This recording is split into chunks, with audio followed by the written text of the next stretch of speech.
Habari za kutwa mtazamaji wa SQF TV na kusalimu sana popote pale ulipo. Karibu sana tuziangazie taarifa za habari zilizotufikia jioni ya leo ya Disemba 24, 2025 kwa nami Pendo Gortoni ambaye nakusomea taarifa hizi za habari kupitia studio zetu zilizopo hapa AICC jijini Arusha.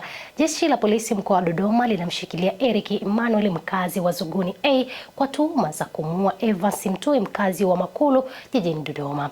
Kwa mujibu wa taarifa za awali, tukio hilo lilitokea jioni ya Disemba 16, 2025 ambapo marehemu aliuawa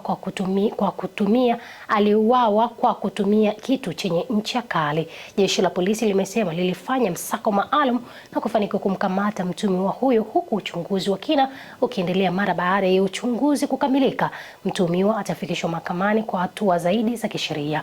Jeshi la polisi linaendelea kuwasihi wananchi kutoa ushirikiano na kuepuka vitendo wa uhalifu, huku likiahidi kuendelea kuchukua hatua kali dhidi ya wahalifu.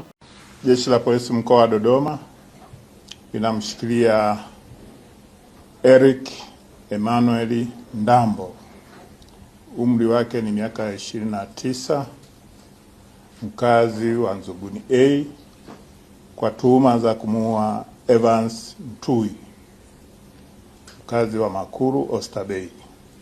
Tukio hili lilitokea Disemba tarehe 16 majira ya saa 10:45 jioni katika mtaa wa Majengo, ambapo marehemu alimshambulia kwa kitu chenye ncha kali kifuani upande wa kushoto. Mara baada ya tukio, jeshi la polisi lilifanya msako na kufanikiwa kumtia mbaroni mtuhumiwa. Uchunguzi unaendelea na mara utakapokamilika, mtuhumiwa atafikishwa mahakamani kujibu mashtaka yake. Waziri wa Ardhi, Nyumba na Maendeleo ya Makazi, Mheshimiwa Daktari Leonard Akwilapo ameelekeza wadaiwa wote wa kodi ya pango la ardhi nchini wawe wamekamilisha malipo ya madeni hayo kufikia Disemba 31, 2025. Akizungumza na watumishi wa halmashauri ya Masasi mkoani Mtwara, Mheshimiwa Daktari Akwilapo amesema kucheleweshwa kwa malipo ya kodi ya pango la ardhi kutasababisha wamiliki wa ardhi kuwa na malimbukizo ya madeni pamoja na riba. Kwa hiyo kupitia athira hii nataka niwatangazia Watanzania wote, najua kupitia hiyo kwamba kabla ya tarehe 31 Disemba mwaka 2025 kila mtu ajitahidi kulipa kodi ya pango la ardhi. Ushindwa kufanya wanaposema kushtakiwa na ikithibitika kwamba unafanya uzembe, unanyang'anywa ile ardhi, inarudishwa serikalini. Sasa ukikuta wewe na nyumba yako kwa hiyo ardhi tunaichukua, utafanya wasitize wote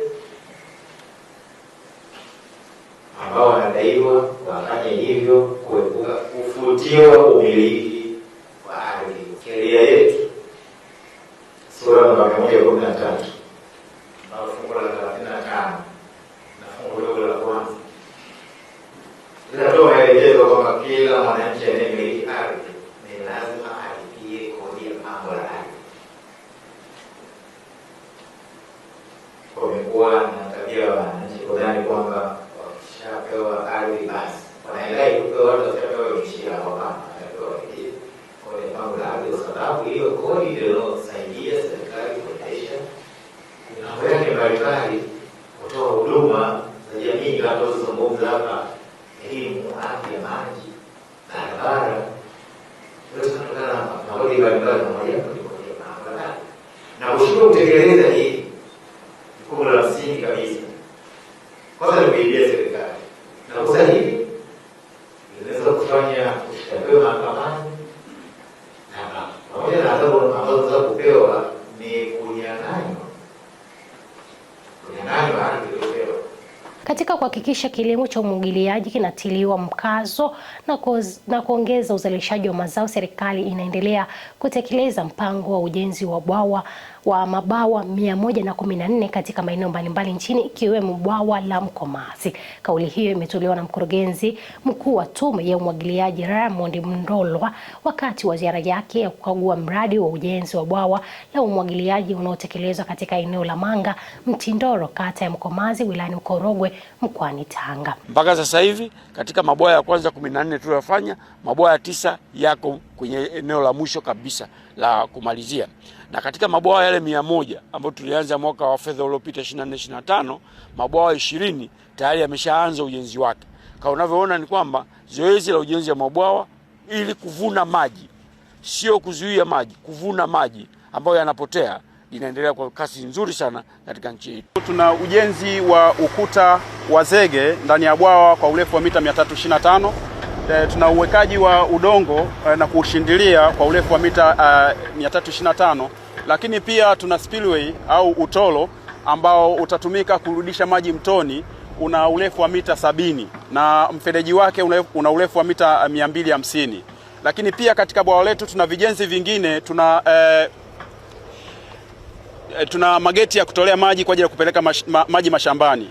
Tunamshukuru serikali kutuletea mradi huu, tunamshukuru Mama Samia, maana tulikuwa tunalima kilimo cha mpunga kwa tabu. Maji mara yawe mengi au yawe kidogo, kwa hiyo tulikuwa tunalima kwa kubahatisha. Kwanza uchumi wa vijiji, kata, tarafa, mkoa na hata taifa kwa jumla utakuwa umepanda juu sana kupitia bwawa hili. Kamanda wa Jeshi la Polisi mkoa wa Kigoma Philemon Makungu amesema hali ya usalama katika mkoa huo ni shwari, huku wananchi wakiendelea na shughuli zao za kila siku bila hofu. Akizungumza kuelekea siku kuu za Christmas na mwaka mpya, Kamanda Makungu amewatakia wananchi heri ya siku kuu hizo na kuwataka kusherehekea kwa amani na usalama. Amesisitiza umuhimu wa wananchi kuzingatia sheria bila shuruti na kushirikiana na Jeshi la Polisi kwa kutoa taarifa za uhalifu na wahalifu ili hatua stahiki ziweze kuchukuliwa. Kwa ujumla hali ya mkoa wa Kigoma ni shwari na wananchi wanaendelea na shughuli zao kama kawaida, na ninawatakia heri ya Krismasi na mwaka mpya, waweze kusherehekea kwa usalama na amani. Wito wangu kwao ni kufuata sheria, kutii sheria bila shuruti. Kutii sheria bila shuruti ndio njia pekee itakayowahakikishia kwamba wanaishi kwa amani na kwa usalama, na pia washirikiana na vyombo vyote vya ulinzi na usalama, hususan Jeshi la Polisi kutoa taarifa za uhalifu na wahalifu ili tuweze kuzishughulikia. Tunawaomba hao ambao watajaribu kutaka kufanya uhalifu, kwa mfano uchomaji wa matairi, madiskototo, hayo yote tumeyapiga marufuku, na sisi tumejipanga, tuko sawasawa. Doria zitakuwepo kuhakikisha usalama wa watu na mali zao unadumishwa. Natakia Krismasi njema na heri ya mwaka mpya. Naitwa Hassan Basirugwa, Katibu Tawala wa mkoa wa Kigoma. Naomba nitumie fursa hii kuwatakia wananchi wote wa mkoa wa Kigoma na Watanzania wote kwa ujumla, hususa waumini wenzetu wa dini ya Kikristo katika kuadhimisha sikukuu ya Christmas mwaka 2025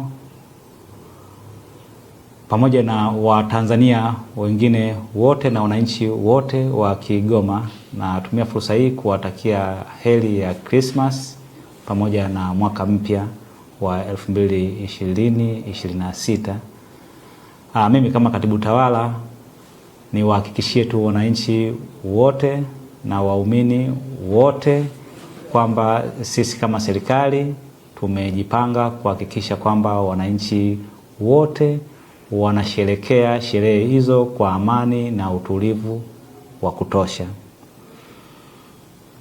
Na niwahakikishie wananchi, mpaka sasa hatuna taarifa zozote kutoka kwenye vyombo vyetu ambazo zinatia mashaka, na mkoa wetu umeendelea kuwa tulivu wakati wote ukiwa na usalama wa kutosha. Kwa hiyo mimi niwahakikishie tu wananchi ambao wanasafiri kuja Kigoma na wale ambao wako Kigoma kwamba tutajitahidi kufanya kila ambacho kinawezekana kuhakikisha kwamba utulivu na usalama uliopo unaendelea kuimarishwa ili wananchi waweze kufurahia vizuri sikukuu hizi mbili za Christmas na mwaka mpya. Hivyo basi nawatakia heri ya Christmas na mwaka mpya wananchi wote wa mkoa wa Kigoma na Watanzania wote kwa ujumla. Waziri Mkuu Daktari Mwigulu Nchemba ameagiza Wizara ya Ujenzi kuwafukuza kazi watendaji wakala wa ufundi na umeme TEMESA wanaotuhumiwa kufanya ubadhirifu wa zaidi ya shilingi bilioni 2.6.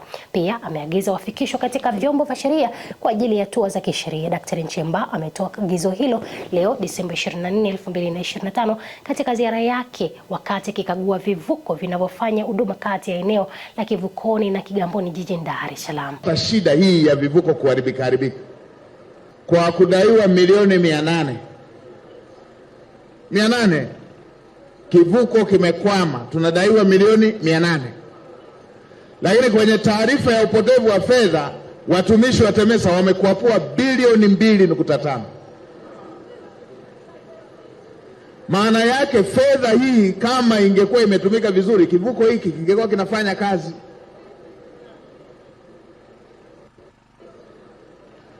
Bilioni 2.59.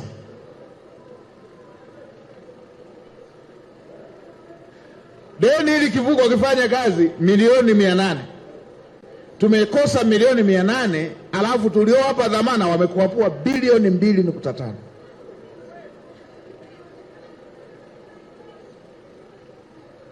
Haya ndiyo mambo yanayosababisha huduma iwe mbovu,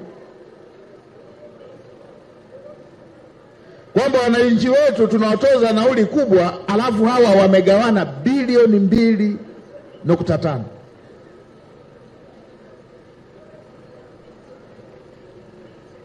Na Mheshimiwa Waziri, uchukue hatua kubwa zaidi. Tafuta mtu, hata hivi vivuko vinavyoharibika, tafuta mtu wa kuchunguza. Zipo taarifa zingine kwamba hivi vivuko pia vinatengenezewa mazingira ya kuharibika ili watu wapige dili kule kwenye matengenezo.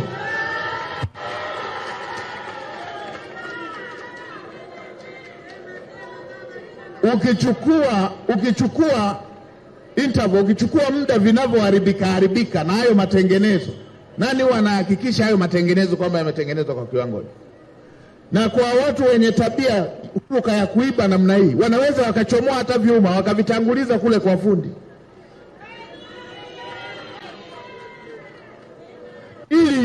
ili wapate fedha ile ya matengenezo.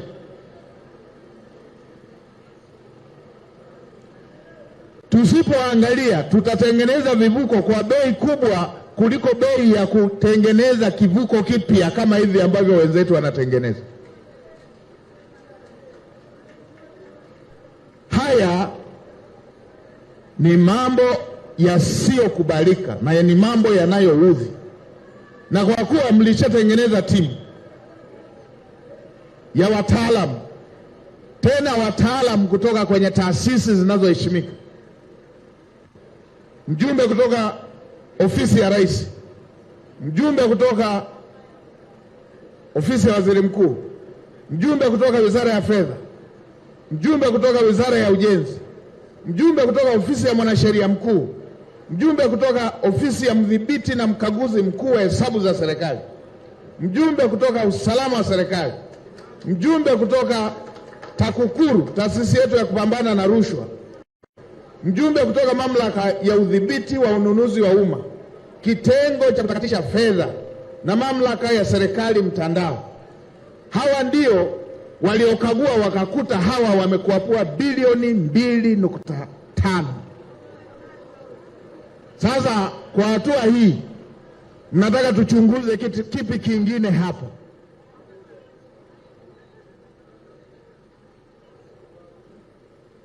Hapa tuchunguze kipi kingine hapo? TAKUKURU alikuwepo, wa utakatishaji fedha alikuwepo, wa utumishi wa umma alikuwepo, wa ofisi ya Rais alikuwepo, wa usalama na udhibiti alikuwepo, wa CAG alikuwepo.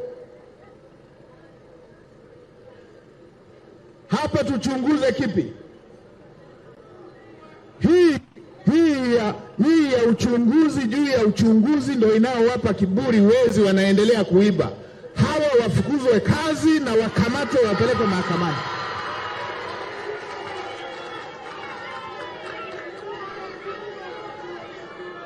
Hawa Mheshimiwa Waziri wanakoangukia mwelekeze katibu mkuu awafukuze kazi mara moja na vyombo vinavyohusika viwapeleke kwenye mkono wa sheria. Na huo ni mwisho wa taarifa ya habari. Sina la ziada mpaka sasa. Asante sana kuchagua na kutazama SQF News jioni ya leo. Kwa niaba ya wale wote walioshiriki kuandaa matangazo haya jioni ya leo, ulikuwa nami Pendo Cotton, nikutakie siku kuu njema ya Christmas hapo kesho.